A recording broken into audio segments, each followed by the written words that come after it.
నమస్కారం. సారికా జ్యోతిషాలయం ఛానల్కు స్వాగతం.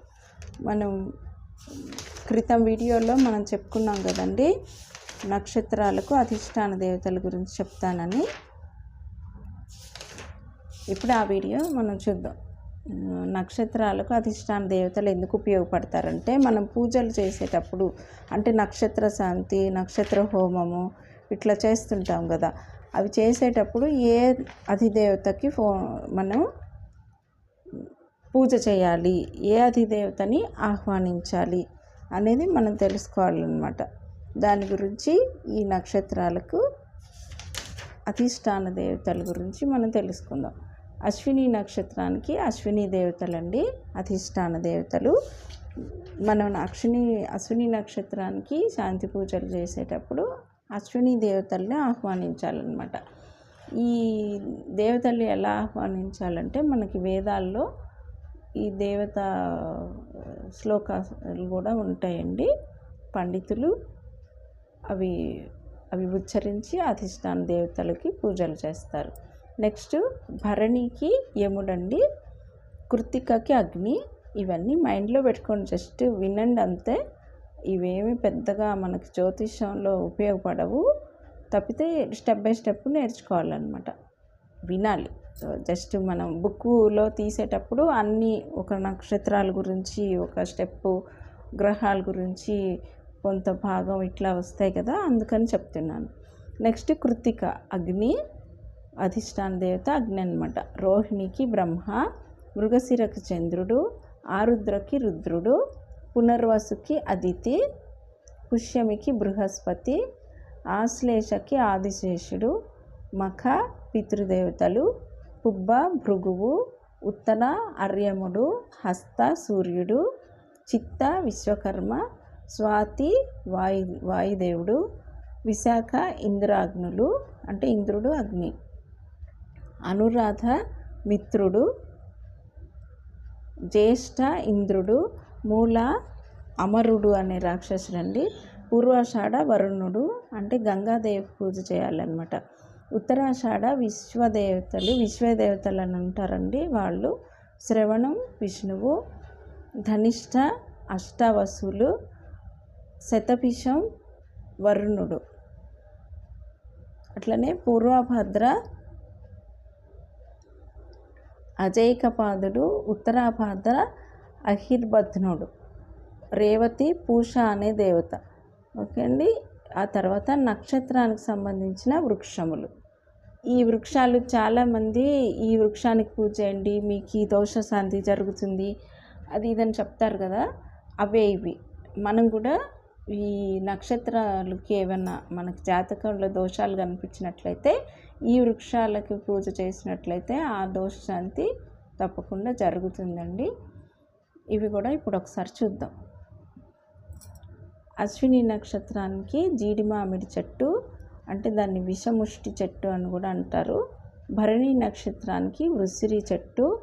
కొన్ని ఆశ్రమాలలో ఈ నక్షత్రానికి సంబంధించిన చెట్లను కూడా పెంచి వాటికి పూజలు జరిపిస్తున్నారండి.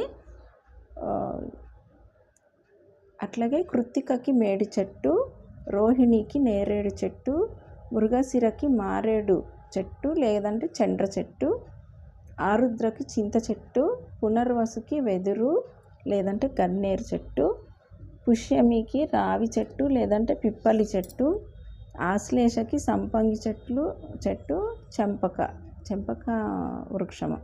తర్వాత మఖాకి మర్రి చెట్టు, పుబ్బ మోదుగ చెట్టు, ఉత్తరాకి జువ్వి చెట్టు, హస్త సన్నజాజి లేదంటే కుంకుడు చెట్టు, సన్నజాజి చెట్టు లేదా కుంకుడు చెట్టు, సన్నజాజి తీగ అంటాం కదా, అది పువ్వుల తీగ చెట్టు.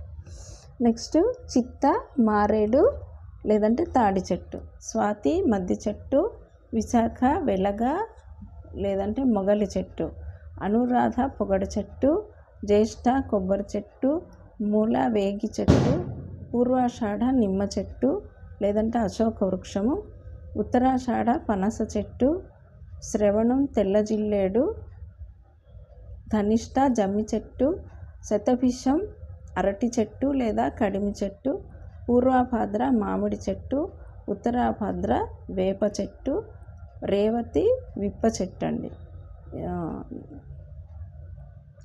ఈ చెట్లు ఎందుకు ఉపయోగపడతాయి అంటే మనకి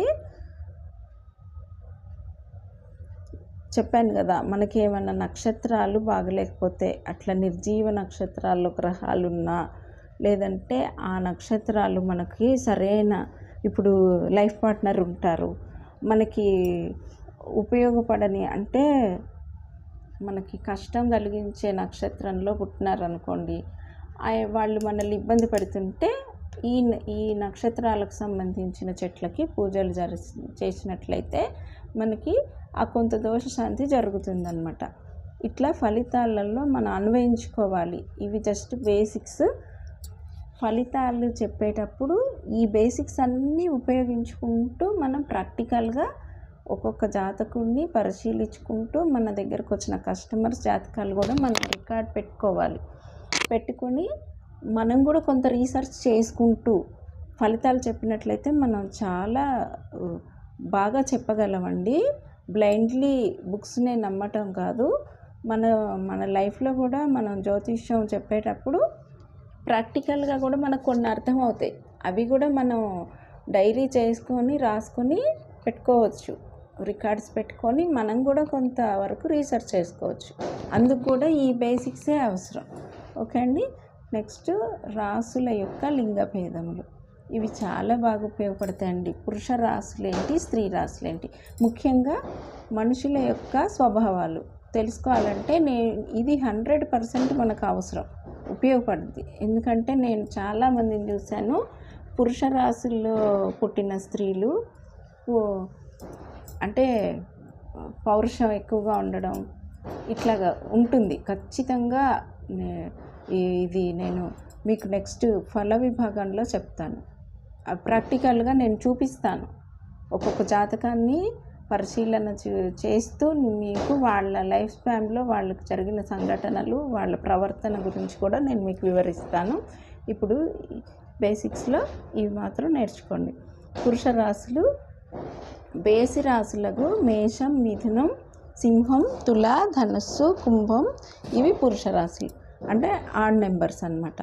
మేషం 1 కదా, తర్వాత మిథునం 3, అలాగే సింహం 5, తుల 7, ధనుస్సు 9, కుంభం 11. అంటే ఇవన్నీ ఆడ్ నెంబర్స్ కదండి. ఈ ఆడ్ నెంబర్స్లో ఉన్న రాశులన్నీ పురుష రాశులు అన్నమాట. తర్వాత స్త్రీ రాశులు, సరి రాశులకు వృషభం అంటే 2, మనం చిన్నప్పుడు నేర్చుకున్నాం కదా, 2, 4, 6, 8, 10, 12. ఇవి సరి రాశులు అంటే ఈవెన్ నంబర్స్. ఈ ఈవెన్ నంబర్స్ ఉన్న రాశులు స్త్రీ రాశులు. ఇవేంటివంటే వృషభం, కర్కాటకం, కన్య, వృశ్చికం, మకరం, మీనం. ఓకే, ఈ రోజుకి 10 minutes అయిపోయిందండి. నెక్స్ట్ వీడియోలో మనం ఇంకొన్ని విషయాలు తెలుసుకుందాం. స్వస్తి, నమస్కారం.